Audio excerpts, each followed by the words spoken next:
സംസ്ഥാന പോലീസ് മേധാവിയുടെ വാർത്താ സമ്മേളനത്തിലെ നാടകീയ സംഭവങ്ങൾക്ക് പിന്നാലെ പോലീസ് ആസ്ഥാനത്തെ സുരക്ഷാ പരിശോധന വർദ്ധിപ്പിക്കാൻ തീരുമാനം. ഇതിനായി വിശദമായ റിപ്പോർട്ട് AIG ജി പൂങ്കുഴലി ഉടൻ സമർപ്പിക്കും. പോലീസ് ആസ്ഥാനത്തേക്ക് DGPയെ കാണാൻ ബഷീർ വന്ന ദൃശ്യങ്ങൾ പോലീസ് പരിശോധിച്ചു. സിജോ വി ജോൺ വിവരങ്ങൾ നൽകും. സിജോ, ഇന്നലെയാണ് വളരെ നാടകീയമായി ബഷീർ എന്നൊരാൾ മാധ്യമപ്രവർത്തകനാണെന്നൊക്കെ അവകാശപ്പെട്ട് അതിനകത്ത് കയറുകയും പിന്നീട് പരാതി പറയാനുണ്ടെന്നൊക്കെ പറഞ്ഞ് ചില നാടകീയ സംഭവങ്ങളൊക്കെ ഉണ്ടാവുകയും എന്തായാലും വലിയ സുരക്ഷ കൂട്ടണം പോലീസ് ആസ്ഥാനത്തെന്നുള്ള നിർദ്ദേശമാണോ അന്വേഷണ റിപ്പോർട്ടിലുള്ളത്? അത് സംബന്ധിച്ച കാര്യങ്ങളാണ് ഇപ്പോൾ പോലീസ് പരിശോധിക്കുന്നത്. ഇതിനെക്കുറിച്ച് പഠിച്ച് റിപ്പോർട്ട് നൽകാൻ, സുരക്ഷാ വീഴ്ച ഉൾപ്പെടെയുള്ള കാര്യങ്ങൾ പഠിച്ച് റിപ്പോർട്ട് നൽകാൻ പോലീസ് ഹെഡ്ക്വാർട്ടേഴ്സിൽ നിന്ന്, പോലീസ് ആസ്ഥാനത്ത് നിന്ന് ചുമതലപ്പെടുത്തിയിരിക്കുന്ന AIG പൂങ്കുഴലിനെയാണ്. പൂങ്കുഴലി കാര്യം വിശദമായി പരിശോധിക്കുകയാണ്. അതായത് പോലീസിനെ സംബന്ധിച്ചിടത്തോളം ഇത്തരത്തിലുള്ള ഒരു സംഭവം ഉണ്ടായിരുന്നു. പ്രത്യേകിച്ച് പോലീസ് മേധാവിയായി ചുമതല ഏറ്റെടുക്കുന്ന അതേ ദിവസം ചടങ്ങിൽ അത്തരത്തിലുള്ള സംഭവം ഉണ്ടാകുന്നു. അത് ഒരു വലിയ വീഴ്ചയായി തന്നെയാണ് വിലയിരുത്തുന്നത്. അതോടൊപ്പം തന്നെ പോലീസിന്റെ ഒരു വലിയൊരു നാണക്കേടായ സംഭവം എന്ന നിലയിൽ തന്നെ വിലയിരുത്തുകയും ചെയ്തിട്ടുണ്ട്.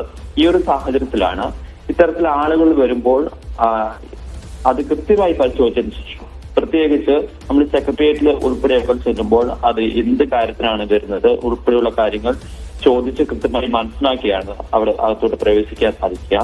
ഇന്നലെ ഉണ്ടായത് ഒരു ID കാർഡുമായി ഒരാൾ വരുന്നു. അദ്ദേഹം DGP റവാഡ കണ്ണൂരിലുണ്ടായിരുന്ന സമയത്ത് അദ്ദേഹത്തിന്റെ സ്റ്റാഫിലായിരുന്നു ഉണ്ടായിരുന്ന ആളാണെന്ന് പറയുന്നു. അതിനുശേഷം ഒരു ഓൺലൈൻ മാധ്യമത്തിന്റെ പ്രതിനിധി എന്ന് പറഞ്ഞുകൊണ്ടാണ് ഈ വാർത്താ സമ്മേളനം ചടങ്ങിലേക്ക് കയറുകയും ചെയ്യുന്നത്. അപ്പോൾ അത് കൃത്യമായ പരിശോധനകൾ ഉണ്ടായിട്ടില്ല എന്നുള്ളത് വ്യക്തമാണ്. അതുകൊണ്ട് അത്തരത്തിൽ ഓരോ ആളുകൾ വരുമ്പോൾ അവരുടെ ഉദ്ദേശശുദ്ധി എന്താണ്, അവരുടെ ആവശ്യം എന്താണെന്ന് കൃത്യമായി മനസ്സിലാക്കി മാത്രം അകത്തേക്ക് കയറ്റിവിടുന്ന രീതിയിലുള്ള പരിശോധനാ ക്രമീകരണങ്ങളാണ് ആലോചിക്കുന്നത്. അതിൽ എന്തെല്ലാം നടപടികൾ സ്വീകരിക്കണം ഉൾപ്പെടെയുള്ള കാര്യങ്ങളാണ് ജി പൂങ്കുഴലി കൃത്യമായി പരിശോധിക്കുകയും ചെയ്തത്.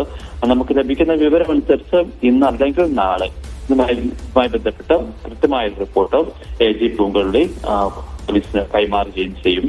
ഇതോടൊപ്പം തന്നെ സുരക്ഷാ വീഴ്ച ഉണ്ടായിട്ടുണ്ടോ എന്നുള്ള കാര്യം പോലീസ് പരിശോധിക്കുന്നുണ്ട്. ഇക്കാര്യവും കൃത്യമായി പൂങ്കുഴലി പരിശോധിച്ചു വരികയാണ്.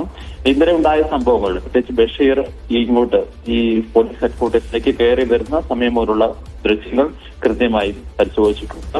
അക്കാര്യങ്ങളെല്ലാം നോക്കിയതിനു ശേഷമാണ് ഈ സുരക്ഷാ വീഴ്ച ഉൾപ്പെടെയുള്ള കാര്യങ്ങളിലേക്ക് ഈ റിപ്പോർട്ടിൽ ഉണ്ടാകുമെന്നാണ് നമുക്ക് ലഭ്യമാവുന്ന വിവരം. എന്തായാലും ഇയാൾക്കത് നിലവിൽ കേസ് എടുത്തിട്ടില്ല. ഇതെല്ലാം കൃത്യമായി പരിശോധിച്ചതിന് ശേഷം മാത്രം കേസിന്റെ നടപടികളിലേക്ക് പോകാമെന്നുള്ളതാണ് പോലീസ് ഇപ്പോൾ വ്യക്തമാക്കുന്നത്. അതോടൊപ്പം തന്നെ നിരവധി പരാതികൾ, പ്രത്യേകിച്ച് ഒരു സിനിമയുമായി ബന്ധപ്പെട്ട് തന്റെ പേര് ഉപയോഗിച്ചു എന്നുള്ള പരാതി പറയുന്നുണ്ട്. അതോടൊപ്പം തന്നെ ചില പോലീസുകാർ തന്നെ മർദ്ദിച്ചു എന്ന ചില പരാതികൾ പറയുന്നുണ്ട്. ഇത്തരം പരാതികളിൽ, ഇത്തരം ആരോപണങ്ങളിൽ കൃത്യമായ ഒരു പരാതി നൽകുകയാണെങ്കിൽ അത് അന്വേഷിക്കാൻ തന്നെയാണ് പോലീസിന്റെ തീരുമാനം. എന്തായാലും നിലവിലുണ്ടായ സംഭവങ്ങളിലെ സിജോ വി ജോൺ ആണ് വിവരങ്ങൾ നൽകിയത്.